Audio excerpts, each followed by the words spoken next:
Lock, work yeah, yeah. rather than. To do it mathematically, yeah, it's better that way.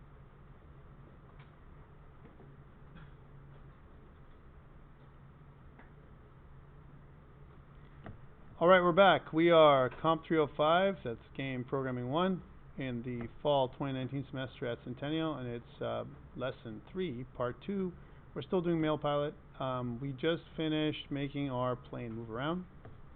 So again, we're at the stage where we can move the plane around, and he's probably going to die because he's still not quite quick enough, and the clouds are coming down fast and furious, and we've got a bit of a game controller happening. Let's talk a little bit as a preview. We're going to talk about it again next week about collisions, right? So at this point, you know, we have the basic elements of our game, and we want to start testing collisions. We're still going to fix that gap. Bear with me. That's another thing we have to do.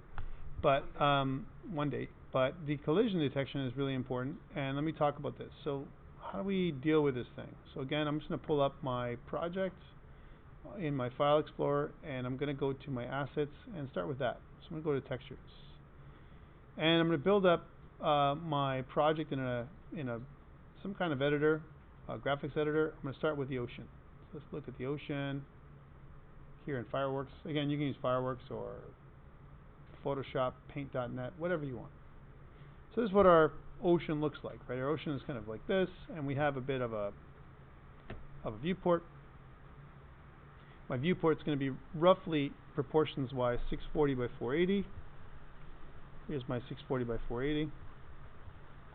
And of course it's going to be a transparent viewport with some kind of, yeah, that's fine, some kind of border where the viewport is. I'm going to just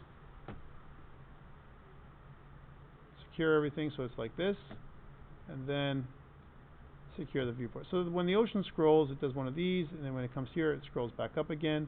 That's what's really happening. Again, we have two oceans this time, but at the end of the day, we want to talk about collision detection. So imagine if we have something in your viewport, and let's just pull up another object. Let's pull up the plane.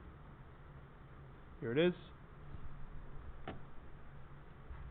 Here's my plane, and let's pull up my island. So the name of the game here, what we're making, is that the plane is supposed to go over the island. Here's my island. And just from an order perspective, we want the plane to fly over the island, so we're just going to move that layer up, right, or move the island down. There we go.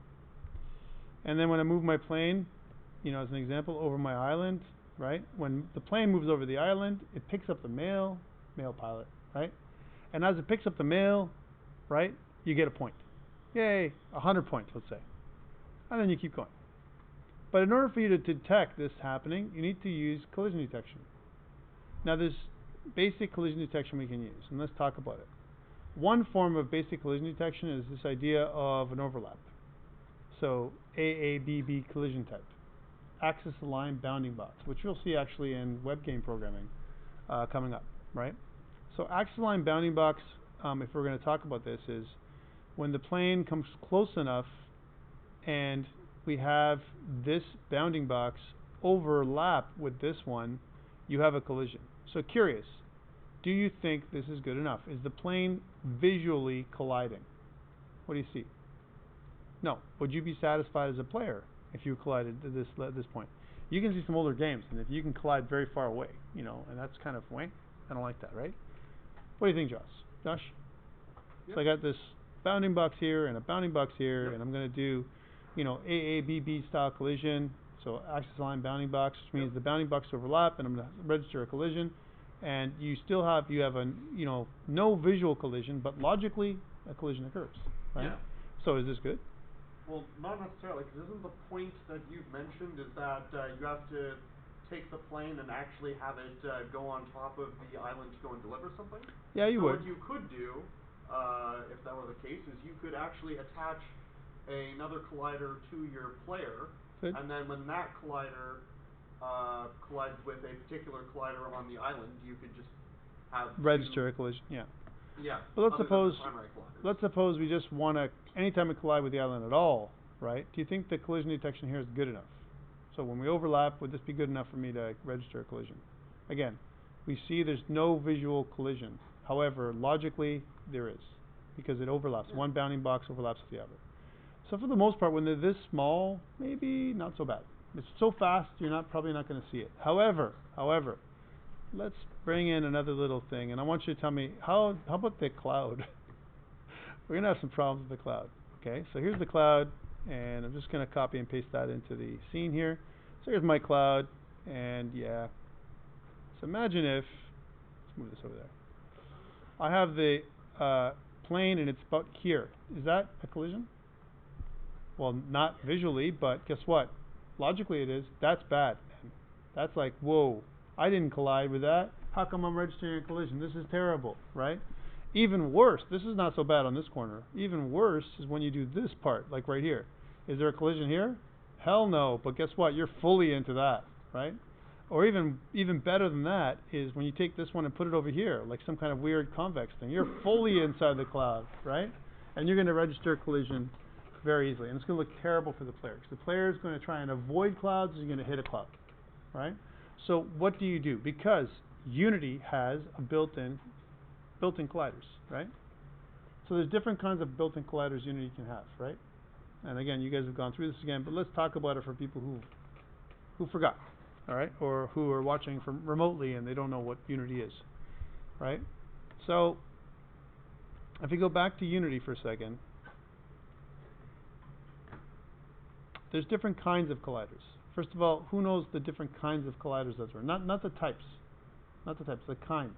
And what I mean by that is like, for example, if I go to player, I can attach a component, and if I start typing collider, right, there is the box collider. Now there's box collider and box collider 2D. Now we're in 2D, so anything that says 2D, really at the end of the day, we should be using.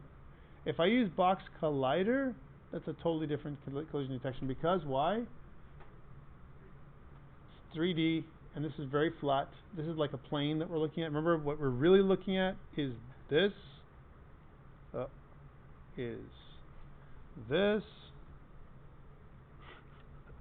That's what it really looks like. It's not really something we're looking at. Take a look. It's like literally planes that are on top of each other in 3D, right? So it looks like, you know, you're looking at it on a plane on top of another plane, basically. That's what it is. Like, not a plane, I mean plane, right? But two different kind of like 3D planes, 3D objects that are on top of each other. This is not good. Even the ocean's on a plane, if you will. And you know, so collision detection is kind of weird if you attach a box, because these boxes may not intersect ever, or they might intersect too early. So again, going back to what it is, let's go back to this. Again, if I add a different component, and if I add box collider 2D, what box collider 2D will do is literally draw the box around the border of the object. It uses the texture of the object to determine the size or the dimensions of the box.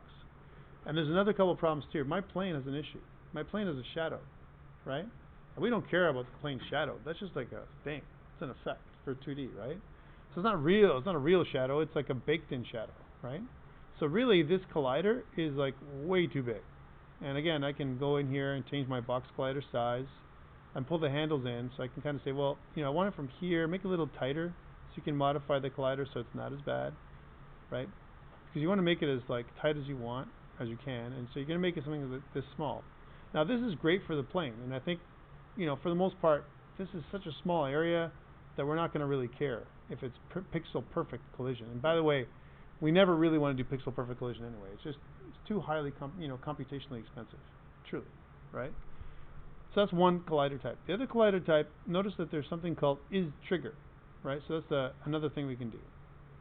So what isTrigger is there is no physical collision, but we detect a almost like a border. You know, I violated the border of the collider, put it that way, and it's raising a collision detection. But it's not different kind of collider than an actual physical collider. So there's two types. A physical collider that you can use for physics to bounce off of, collider 2D. And then a trigger collider. A trigger collider has no physical collision. So, question for you. What type of collider do we want to use? Trigger collider? Or do we want to use a physical collider? Right here. So again, there's no answer is wrong because both will work, right? The challenge is if they hit each other. If I use a collider and I put a collider against all the objects, will they bounce off each other? Like what happens? Let's try that. Let's add colliders and let's see what happens, right? Just regular box colliders, right? I mean, this is what we're doing here. We're experimenting, right? So I'm going to go back to my prefabs, and I won't add a box collider to the ocean because they don't need it, but I will add one to the island. Let's add a box collider, 2D. And I'll add a collider to the cloud. Sure, why not? So here I'll just add a box collider to the cloud, box collider 2D. Take care, John. And then once I have those two things, then let's see what happens. Do I actually like physically collide and die? Like what happens? Well, like no, not really. Nothing happens. Unless I add like a rigid body or something. Alright, see, like I'm colliding, but nothing's really happening. I'm not like physically changing my position. I'm not affecting the other objects. It's when I actually add a rigid body and a collider. Let's add those in. Let's add a rigid body. What the hell? Right? Huh? Why not? Now, let's not add, if I add a rigid body, what a rigid body does is it kind of adds in the idea of physics. So here's a rigid body for the cloud. Let's add a rigid body also. Here's rigid body 2D. And I'm not going to use, again, it says gravity scale will be 0. So I'm not using gravity because that doesn't make any sense. Angular drag and all that stuff. Simulated is fine. I don't care about mass. Mass is 0. Everything is 0. Okay, I'll use zeros for everything. Okay, so here's my rigid body. So again, mass is 0, 0. Put all that 0. So we're not going to fall or do anything. And what will this do? And I want to show you this because just in case you've read online, you have to do this or do that. There you go. 0 and put 0. All right, now what happens? So if I run this now, everything has a rigid body. Now we're in trouble, right? See that? Let's try that again. Watch. It looks funny, right? So I'm traveling along, and oh man, what happened? I changed my no, I changed my position. I die. And like, see the clouds change position, and they collide with each other, and they break apart. It's kind of a interesting effect, but it's not what I really want, right? See, they break apart. And so rigid bodies, what they do is they engage the physics engine of Unity, and we really don't need them. We really don't need rigid bodies. We want to remove these for sure.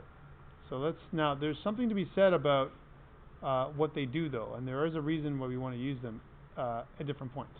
So let's get rid of them. So remove component. And I will remove the components from the island and the cloud as well. We don't need a rigid body for now. There they go. But we do need this box collider 2D. So box collider is a very simple collider. And if you notice, again, there is the outer boundary, which is the boundary of the texture, the image. And then there's this inner boundary, which is the boundary of my plane. What about, here's something else. What about the cloud though? So if I go to cloud and I open my prefab, here's my cloud. And if I look at my box collider, it's massive, and you see this part here. See this one, it's almost good enough that maybe we want to use another type of collider here. Now there's only 3 of them, but we could use a mesh collider. It's computationally expensive though. We want to use a few of them as possible, because once we use a mesh collider, it becomes more and more. And if we only have a little bit, if I go collider, there's also capsule collider, which won't match us in this case. It's not the right shape.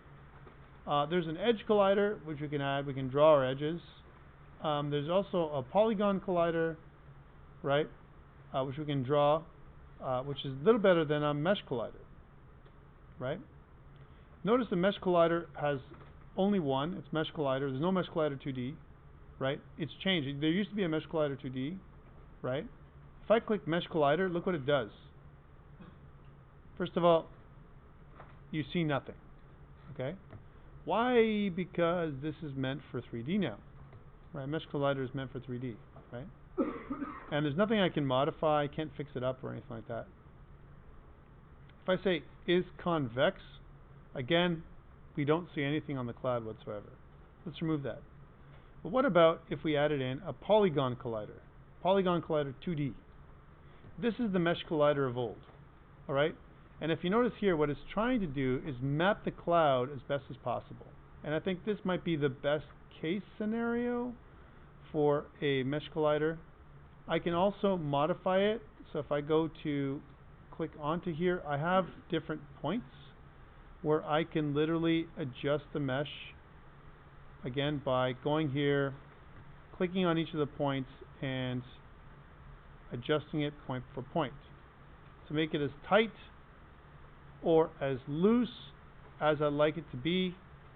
And what this allows me to do is have some convex areas like here, although traditionally this would be very hard to calculate, this area right here. Concave areas. Convex areas like up here, these ones here are okay, but concave colliders, woo, that's hard to calculate because you need to know minimum, maximum values and a bunch of other stuff. But you can see that what this does, it almost creates an area where we say that it's okay for us to collide with these clouds. It's going to have better collision detection than if we were to use a box.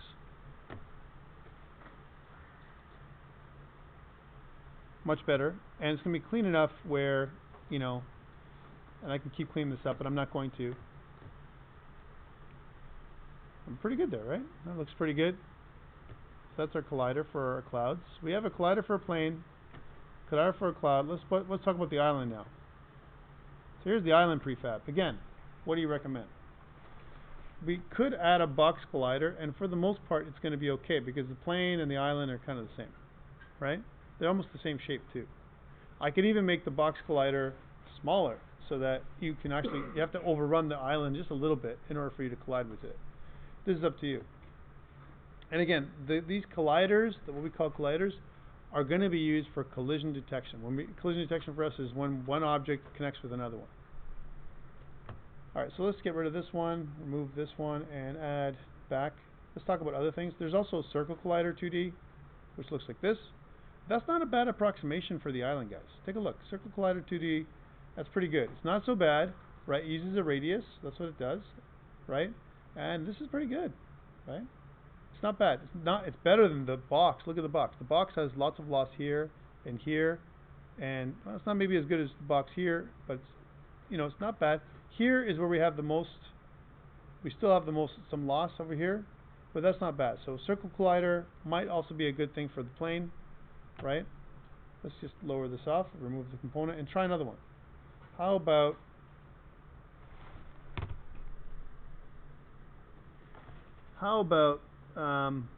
we have other things like a capsule collider 2D. So it looks like a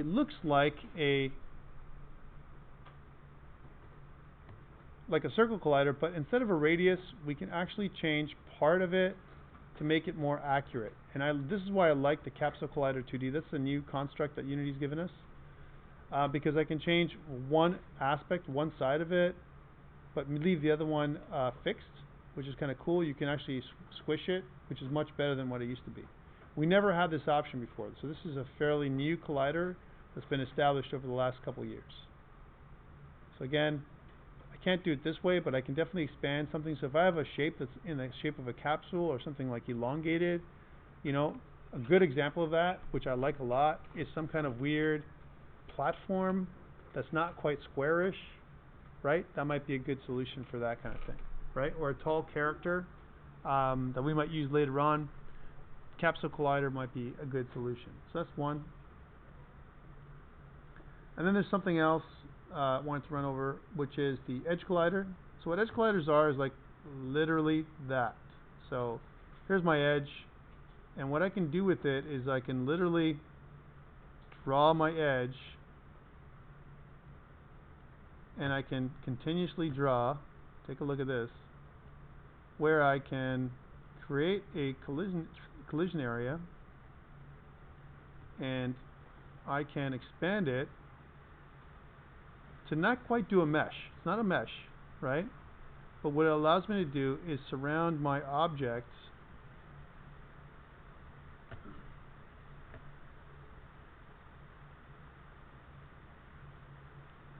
by this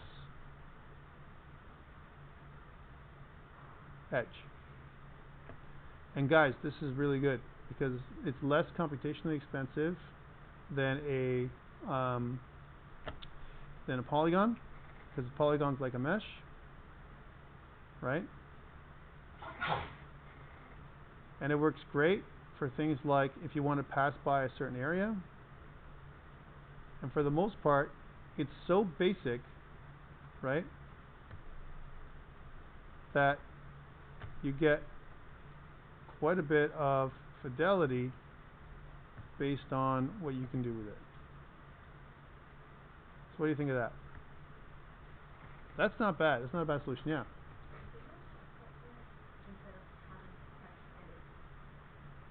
Oh, you mean the keeping it on? It should be on all the time, but it's the Unity's acting funny today. No, it should just stay on, but now they've taken that off. So again, you can see what it can do is like I can go through it and change the edge collider so that way you can make it so that it's much better. Look how better that is. That is way better than if I use a sphere or a capsule or even definitely a box. Like it's way better here, right? So I'm showing you these things because next week when we get together, we're going to do it's going to be all about collision detection. I'm going to create your user interface. We need to do that because user interface has to be done. How to do menus, how to do a start screen, an end screen, how to do all those kind of things. And then how do we create collision detection that's worthwhile, right? Because this collision detection right here might be slightly better than what we had when it was a box collider, all right? By the way, you can do the exact same thing. But however, notice how what I just did, I went click, click, click, click. I kept on modifying and editing it. Less computationally expensive. It takes a little bit more time to do. But then you can draw your area. Sometimes we need to do this because the shape may not work with the polygon. Or maybe we only need one edge to collide. Like if you pass by something. For example, on a platform. If I have a platform and I have a line, an edge collider, pass through the edge, triggers a collision, right? The collision could be, okay, the boss is going to come. Right? Because you passed by this area, now the boss is coming. Or triggers a collision, do a cut scene where there's a bit of like a, some kind of little movie, a cinematic that we want to show the boss.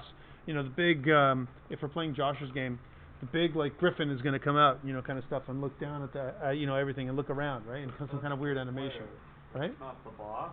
I'm saying, the player. Let's say the player, the other player looks at, the two players look at each other. I don't know, some kind of weird cinematic, right? But the idea is that even these little lines can cause that collision detection enough to trigger something to happen, right? Or you pass by an area and there's the new spawn point. Your spawn point moves, to that area. So, you've kind of triggered something. So that's what these little lines can do. Again, do I recommend an edge collider? I think it's a good alternative, but it takes a lot of work, like you said. Okay? One more, and then we'll stop. The other one that we can also use is a composite collider 2D. So what a composite collider does, it kind of adds in some additional things. Look at like the rigid body came back, right? Notice that happened?